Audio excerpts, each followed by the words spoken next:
Hello, my name is Rashard Jackson, and 2018 will mark 17 years that I have served as a uh, local labor union leader and worker advocate.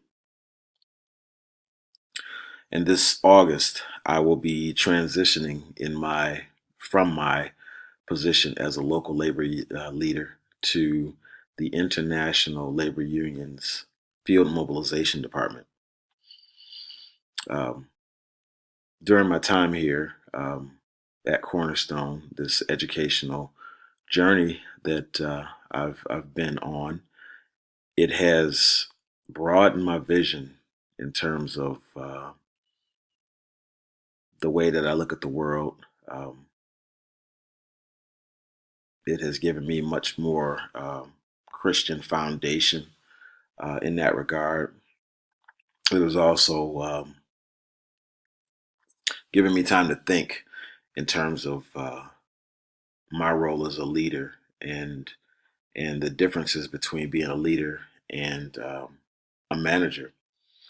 So before I leave this position and move, to a different format, I think it's valuable that I pass along any of the experiences that I've gained, any of the roads that I've had to travel, any of the triumphs that I've been able to celebrate, and any of the shortcomings that I've had to overcome to the new batch of union advocates.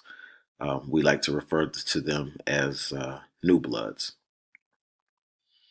Um, so my first step with this was to take a management style inventory.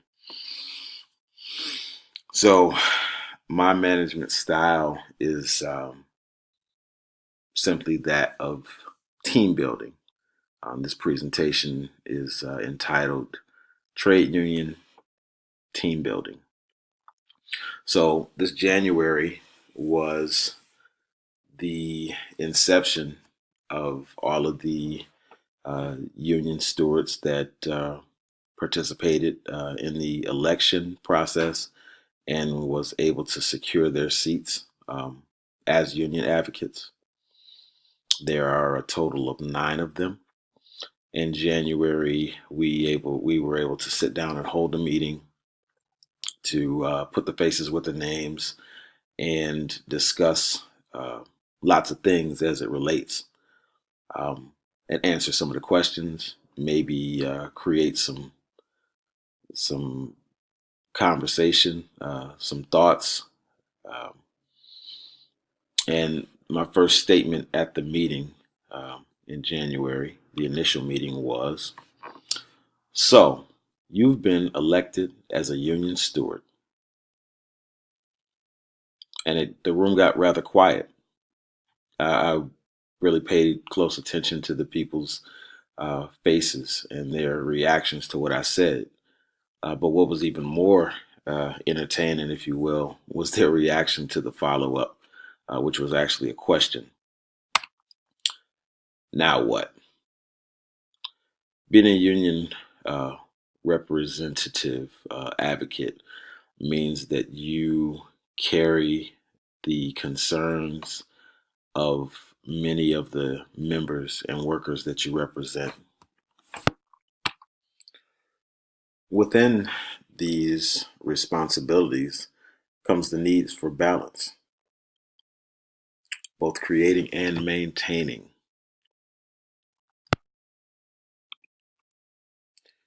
In order to maintain said balance, there are a couple of things that you're going to have to gain a really good understanding of. And you basically have to know them like the back of your hand. One would be the collective bargaining agreement or union contract, and the other would be company handbook and policy and procedures. It is important that you know and identify your tools.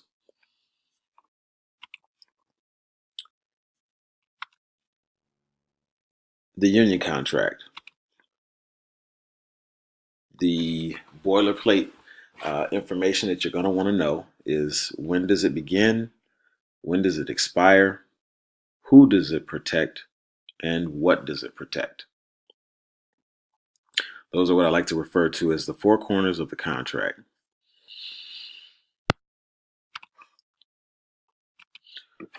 Similarly, the company handbook has four corners as well. The things you want to know about this are: who has input, how is it used, what is the history, and does it in conflict in any way with the union contract?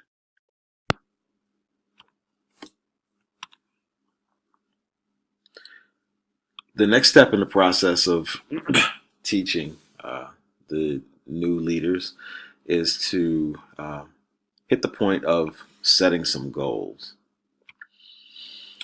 Get to know your members. These are the people you represent. Keeping in mind that these are also some of your future leaders. They will tell you when you're doing well, but they will also tell you when you're not doing well. Schedule a meeting with management. Sit down with them and get to know them. Let them become familiarized with you. Build those relationships. That's important.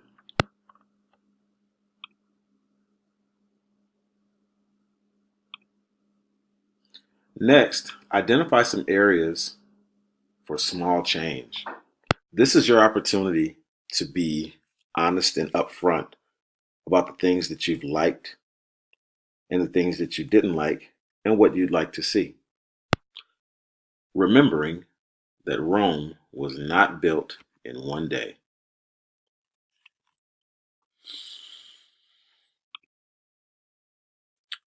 May is the time for reflection. This is the time to look back at the first 263 days. That sounds like a lot, but it goes by rather quick. What were your initial goals and expectations?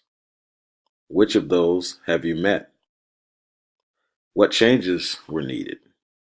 Did those changes occur? During this course in particular, we explored the book, How to Run Your Business by the Book. In reading that book, chapter 4 was something that jumped right out at me, particularly the steps in building a rock solid character, in which we got to explore and identify some character flaws that we may have as leaders or managers. The first was: yes, no is a no, no. And the second would have been not to give or don't give false impressions. I'll go backwards. By false impressions, what I mean is we all want to do well as union representatives, and our enthusiasm sometimes can come across as making a guarantee. The harsh reality of this is the only guarantee we can make is that we will give our 100% best effort. And that's the end and the long and short of it. The yes, no is a no, no is about being definitive, not answering in or giving advice or directing someone in a ambiguous way, but making a decision, By the time June rolls around, this is projected, of course, the union stewards that are in their places by now, they will have a little bit of experience under their belts. Now, they still have a long way to go. These positions are 3-year terms, but they're well on their way to get a pretty good depiction of what life as a union steward will be. What I suggest at this particular time is to share their experiences. Meeting with other advocates from other unions. That can be helpful. Peer into their experiences. Share some of the lessons of your own bumps and bruises. This is how business is done. This is how relationships are formed.